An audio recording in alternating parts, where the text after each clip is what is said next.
you want to get generally excited about the opportunity rather than dictated by the fear.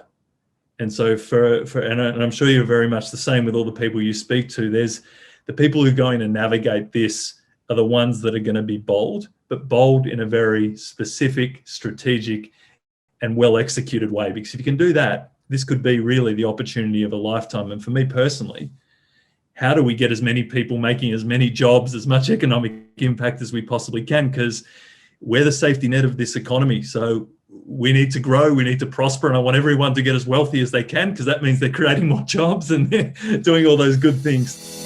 The Bootstrap Podcast Show is a production of Kangaroo Fern Media Lab, a grassroots entrepreneur-led movement to bring together, celebrate and give a voice to Australia's entrepreneurship community. On the podcast, we speak with the movers and shakers of Australia's entrepreneurship community to give a glimpse into the future of business.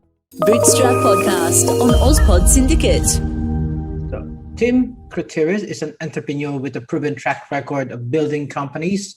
He has built successful companies for over 20 years in industry such as health, manufacturing, marketing, and digital advertising. Thanks for tuning into our podcast. We love having you here, and it's our mission to bring you all the latest and greatest tips, skills, and know-how to make you the best that you can be. We know that you have it in you, and we're going to show you how. Now, let's get started.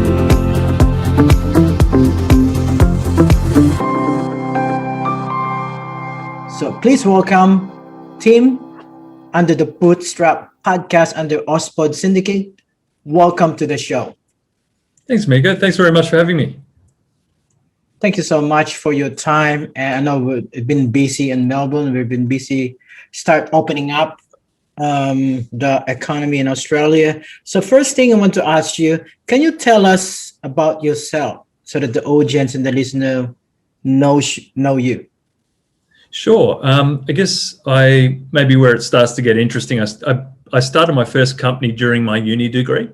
That was when I was just almost 19 years old. So I was at uni and I decided, you know what, this uni thing's great, but it's not really going to be for me. I want to build companies. So I started a company while I was doing my degree. That was a huge error because running a business, as most of your listeners probably know, is not a part-time thing. So I spent my next decade building, selling companies and helping others, and sort of got to my 30s with a little bit of experience and started sort of at that time met my now wife, and we built a digital agency until she got to a point where she sacked me. And after she sacked me, she said, go and do what you love, help people build their companies. You do it well. You've got a track record. So we started a specialist SME performance consultancy. And that's where it sort of got to here today, which was how do we help SMEs with all the things that I think were missing from traditional business coaches and consultants. I've got a little bee in my bonnet about what do SMEs really need, and if we had to build the perfect performance consultancy and support around them, what would it look like? And that's sort of the company we've been building since November 2015, which feels like just yesterday, but it's nearly 6 years. And on top of that, we then established Backable, which became the podcast. But we've got about 1,000 SMEs in a private group, which we help because I feel as part of the obligation of being someone who's had a little bit of success in business, you've got to help others, and you have to do it in a good way, not just with sort of advice that doesn't particularly help people of a certain size. So we've been doing that as a bit of a philanthropic arm of our company, which has been a hell of a lot of fun. So we know that there's a pandemic right now. So what do you think is the new responsibility of small, medium enterprise during this time of pandemic COVID-19? Miko, it's a really good question. And I think I've taken a position that it is our responsibility to rebuild the economy, and ours and ours alone. And I don't know if a lot of people understand, but SMEs are a huge fragmented group around the world, particularly in Australia, but especially in developed countries. It's got a very similar sort of trend. And we account from between 65 and 70% of employment. And that's in a ridiculous amount. I think at the last time I said it was about 55% of global GDP. And so with things like this pandemic, we're the advantage for a lot of our smaller businesses and people who are running sort of I call a small business sort of sub 50 million, but there's a lot of people that be sitting on both ends of that number. Our job is to produce economic impact, and we've got the agility, we've got the ability to be entrepreneurial. And I really think that the advantage that a lot of SMEs have in this environment is the fact that they can change so quickly. And I realize people are probably sick of pivoting, changing, doing all that because it's exhausting as a small business, but it's no better time to seek out opportunity. And for me, particularly, and my clients in the consultancy, there's been some really great opportunities that have come up, but it's taken some real bravery to be open to them. And I think that's sort of part of the next couple of years. If you own a business and you're in that sort of sub 50 million turnover, you want to get generally excited about the opportunity rather than dictated by the fear. And so and I'm sure you're very much the same with all the people you speak to, there's the people who are going to navigate this are the ones that are going to be bold, but bold in a very specific, strategic, and well-executed way. Because if you can do that, this could be really the opportunity of a lifetime. And for me personally, how do we get as many people making as many jobs, as much economic impact as we possibly can? Because we're the safety net of this economy. So we need to grow, we need to prosper, and I want everyone to get as wealthy as they can, because that means they're creating more jobs and they're doing all those good things. A lot of people now are thinking on getting into entrepreneurship, wanted to create their own job, their own online business because of the pandemic. So what is your advice to them? So if they think of starting up into this entrepreneur journey? This podcast is brought to you by OSPAD Syndicate, powered by Kangaroo Fern Media Lab. Kangaroo Fern is Australia's independent video and podcast management agency with a mission to help individuals and entrepreneurs to start their own podcasts and harness the power of podcasting. Book now via www.kangaroofern.com. Yeah, it's again a good question. And for me, for anyone starting up, and when I have family members that come and see me before they want to start a new enterprise or do something, my first thing is don't dabble. Don't get into business by just having a go and see how it goes. Go in there with a real strategic focus to win. Go in there and say, I want to run a business and I'm going to be a business owner. I don't mind if it's a hobby business or something part-time to start with. That's okay. But take the game seriously. And seriously it's a lot of fun, but it's very competitive. And, you see a lot of entrepreneurs always saying, oh, it's so hard. They don't understand. No, every business in the world's hard. Everything in life is hard if you let it. But we're in a competitive game, and you need to respect that. I think you really need to go in it with, I'm going to give it my all, and I'm going to become a professional in what sometimes SMEs are unprofessional industries, because they're small, they're micro cap. If you can be someone who's strategic, who's focused, who can execute well, you're going to do really well. And I think that's exciting. For me, that still gets me up in the morning going, this is great, because there's opportunities for everyone. So you need to have like a passion. Yeah, I think you have to love business. Passionate. Yeah, I really think not only your product or service, but you have to love becoming a business person. And you've got to love everything that goes with it, the learning, the changes, the mistakes, losing some money sometimes, making money sometimes. Just for me, the people who do really well, and particularly clients that have extraordinary results, they generally love the learning. They love to keep trying. They understand that part of the road is going to be, you're going to have to take some steps back at times, because we're all learning. But if you don't love that, business is going to be really hard. It's going to feel stressful. It's going to feel like you're not getting anywhere. But if you actually analyze the game, get good people around you, only listen to advice from people who have got proven track records, I think that's a big one. You'll start to really enjoy what it is, and that is adding value to everyone, adding value to people, solving problems, which is exciting. That's business. So what are the best resources that help you along the way? Yeah, I think it depends the size you are as a business. So if it's your first business, I'd be really selective of who I'm listening to and applying. I would listen to everything, but I'd really gut check everything. Go, these are the sort of things I want to start. It makes sense. That person's done what I want to do before, whatever it is. I think as you start to get bigger, you're actually going to probably find that you may not be the right person to run your business at times. So part of the transition when you start getting some good revenue is there someone better who can do the job that I'm doing? Because we actually need you to be back in your superpower, which is the entrepreneur. Or if you're an excellent manager, how do we bring in an entrepreneurial person into your business? But actually taking a step back from wherever you are in your business journey, whether it's brand new or you've been in it for 20 years, and ask, what am I really good at? And what do I love doing? And do more of that and see if we can bring in people who can round the gaps in your company.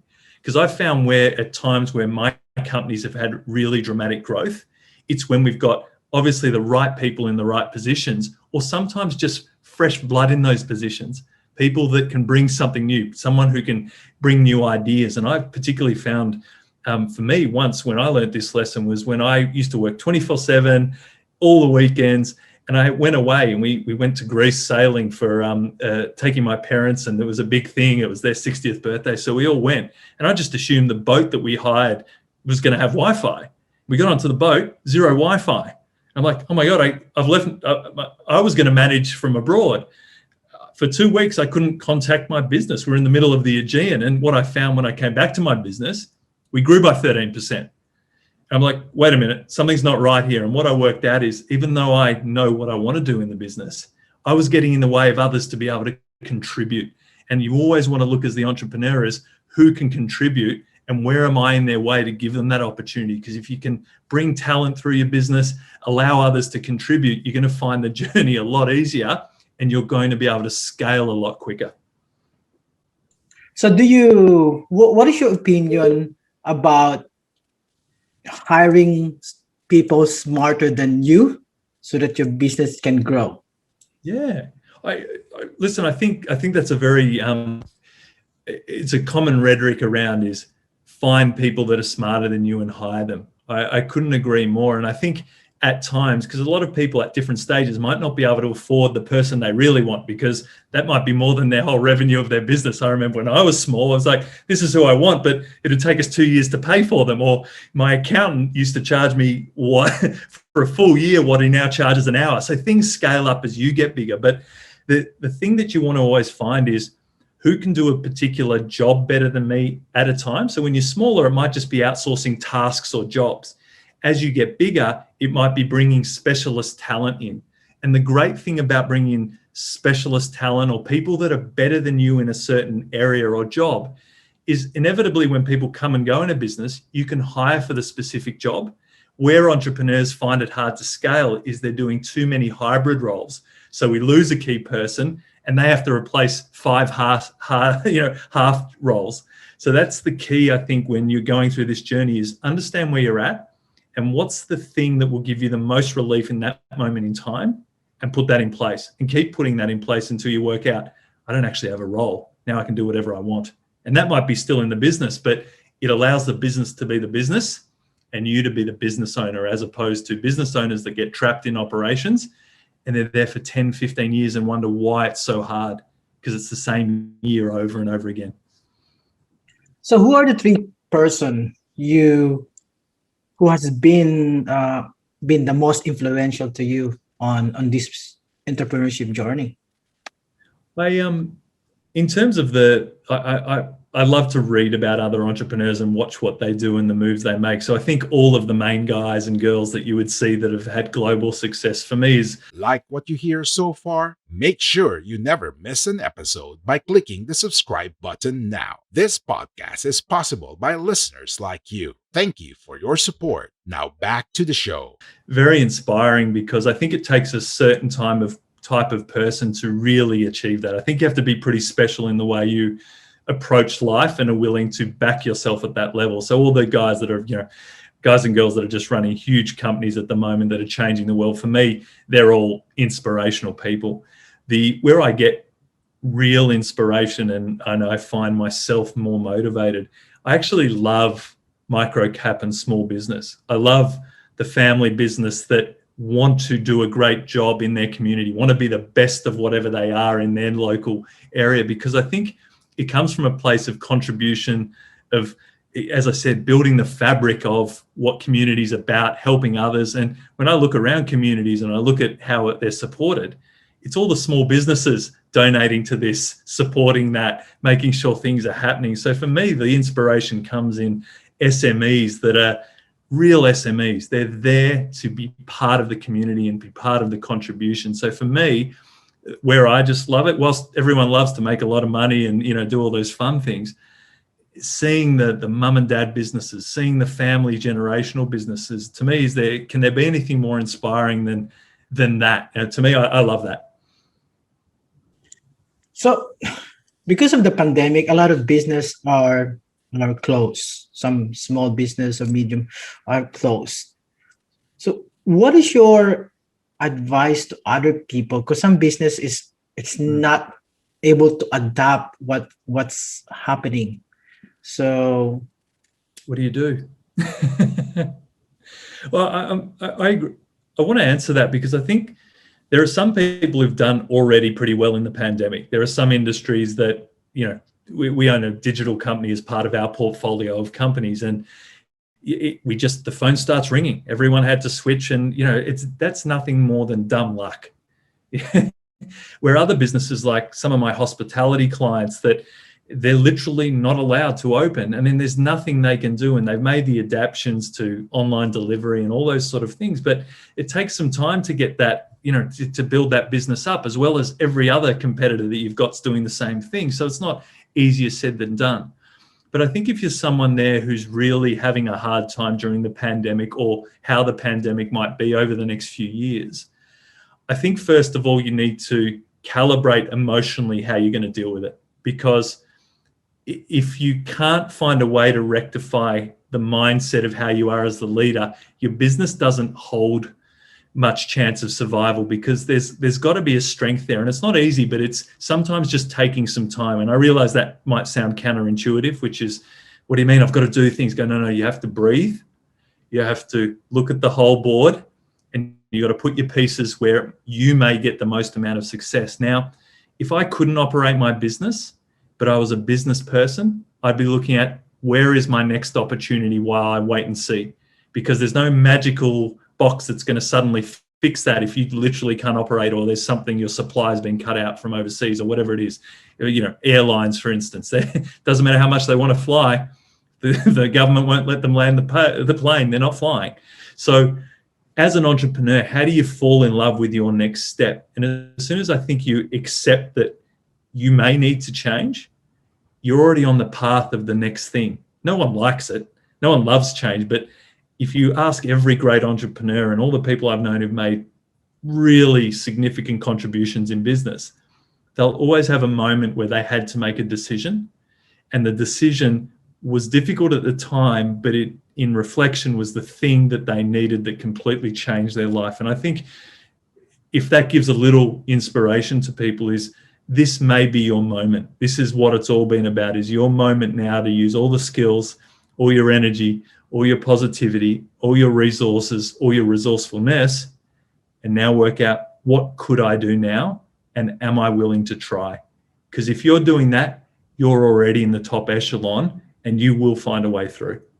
We are Independent Podcast Network. We are Guerrilla Podcast Syndicate. Would you like to hear your brand while supporting quality podcasts? Contact us now at advertise@guerrillapodcastsyndicate.com. thank you for that. So let's go back on.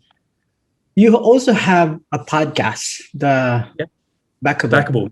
Yeah. Give us an overview of your podcasts and advice shared during the typical episode. Yeah. Well, the podcast came from an experience I had early in my career, which was a conversation I had with a mentor and friend at the time. And I remember having this conversation, and it completely changed my way of thinking around business. At the time, I was struggling. I was doing all the hard work. I believed there was no one who was working harder than me, 24/7, always work. Everything was secondary. And I had this conversation, and it recalibrated the way I looked at my company and the way I did things. And I realized I wasn't seeing the matrix. I wasn't. It was a lack of experience, but I was just thinking about it all wrong. And after that conversation, my life, my finances, my wealth, it changed trajectory quite dramatically. And so we wanted to share some of those conversations that I had that, I think back of what if I'd missed that conversation, where would I be right now? And so the podcast is about accessing people who have had experience, that we can take that one idea, that one moment, that one thing that they do different and put it through your personal filter. What if I did that? Would it change the way I'd look at business, how I could perform, the way that my relationship to business and my life and my lifestyle being a business owner? So we just talk, and a lot of it is also my wife and I talking about our experience of growing companies together and being business partners and things like that, because it also gives insights from how we both saw situations and we got through challenges. And with the feedback that we received is that's quite interesting, because it's the first time we've probably discussed it, and it's interesting to actually hear really how each of us saw it. So that's what we're trying to do, and we're lucky enough to start getting some really great international guests and people sharing that experience, and it's a hell of a lot of fun. As I said, it started out as let's do it because it's enjoyable, and to be honest with you, it's one of my most enjoyable times of the week. So what is your at least 2 or 3 impact since you begin doing your podcast in your business? From the podcast? Yeah. So what are the 2 or 3 things of the biggest impact it has on your business because of the podcast? Maybe I'll give you a couple of things that have been really significant. I think one of the things is we've not necessarily been public in a lot of our businesses. So we are sort of the quiet entrepreneurs. We build our businesses, we sell our businesses. We're not trying to be on social media. I'm not trying to do live streams from my car and all the sort of things that have sort of become the entrepreneur Bible of, hey, look at me, I'm successful. We just build companies, we sell them, and we make some money. But doing this podcast has given us a little bit of public notoriety, and our listens and our companies have become more public. And what has happened, and what I've found, is it's actually opened a lot of doors for us, because even when we approach people and they search us, there's this social proof that we're around. They get to hear us. They get to sort of make a decision around whether they would want to speak to us prior to that. And it's been a really great way of fast tracking some of the relationships that we like to build with other people. So that's been a very big benefit.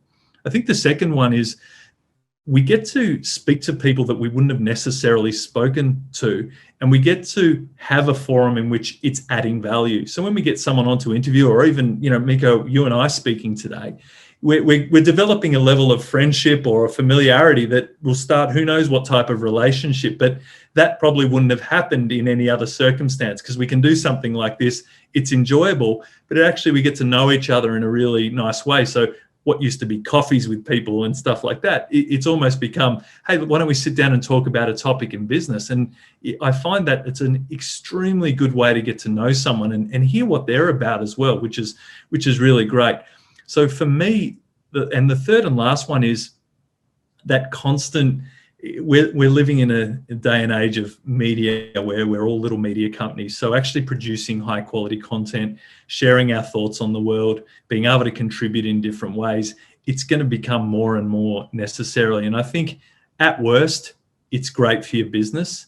At best, you get to meet other people. You get to meet really interesting people. You get to hear about other journeys. So for me, to be honest with you, just the fact that a lot of these conversations each week are facilitated and we get to do it, it gives me a lot of inspiration to also keep focused and excited about my businesses. So for me, they're the 3 things that really stand out from the impact, particularly over the last 12 months. All right. So my next question is, it's also in line with your podcast as well and in your business.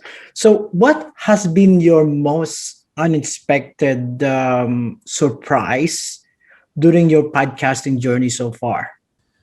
I think particularly running a sort of small media company, which is when we've produced, I think over the last year and a half, 105 podcasts, which is quite a lot.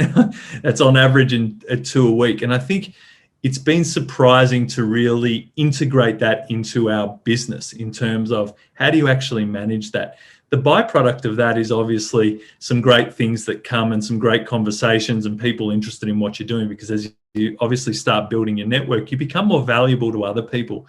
So I think particularly, and what people might expect is as you become sort of more prevalent, there are other opportunities. So we've really enjoyed that side of it. But particularly for me, the unexpected byproduct internally is when you decide to run a small media company, which we are, or our media department, just the way in which we behave internally has actually changed a lot. The way in which we analyze situations, the way in which we talk about things, because we're always looking for that might be something interesting we could bring to the podcast, which actually internally makes us really analyze some of the things we're doing differently.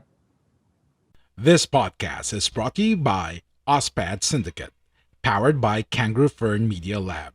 Kangaroo Fern is Australia's independent video and podcast management agency with a mission to help individuals and entrepreneurs to start their own podcast. So, what is the most critical skill for a business owner or entrepreneurs to master in order to be successful in podcasting, just like you? Yeah, maybe I'll give you a slight philosophy on how we see everything, because I think there are the great entrepreneurs that we see, but I think for 99% of the whole world, it's around your process and the process in which you live your life. How do you attain the things you want? How do you get the experiences? Where is your discipline? What are the things that you're doing that create success in a consistent way, whether that's health, mental health, fitness, your business, your personal finances, your friendships, whatever it is. And so for us, our whole focus in our actual business is how do we create top performers?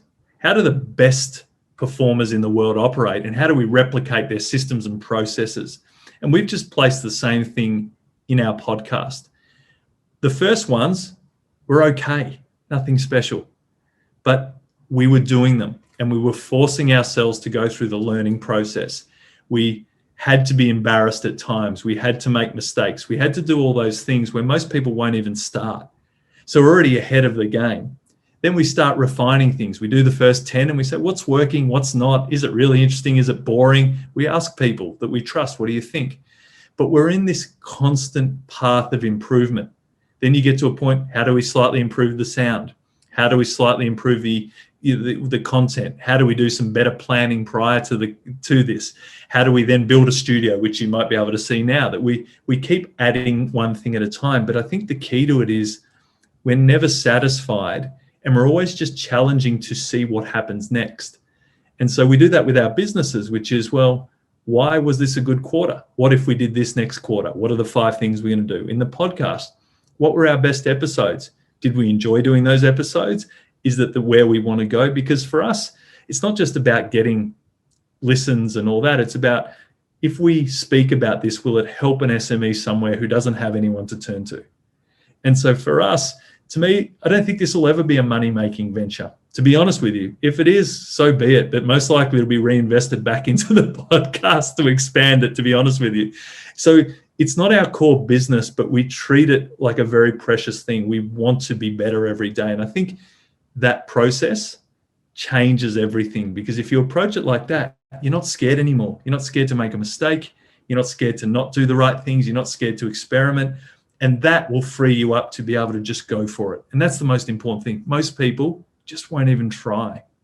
So if you're out there listening, just give it a go. You can't lose. So, do you have any final advice or anything else you want to share with our audience? Yeah. I think one of the things we talk about is, as a business owner or a podcaster, whatever you're doing right now, is give yourself a break. Fall in love with yourself. Be a weirdo and be okay with it. Don't follow everyone else, because 90% of businesses are going out of business. So for me, a lot of the time is be great at being you and then attack the world with what you want to do. But when you decide to do something, run at it with a vigor that you want to see what mastery in this area looks like.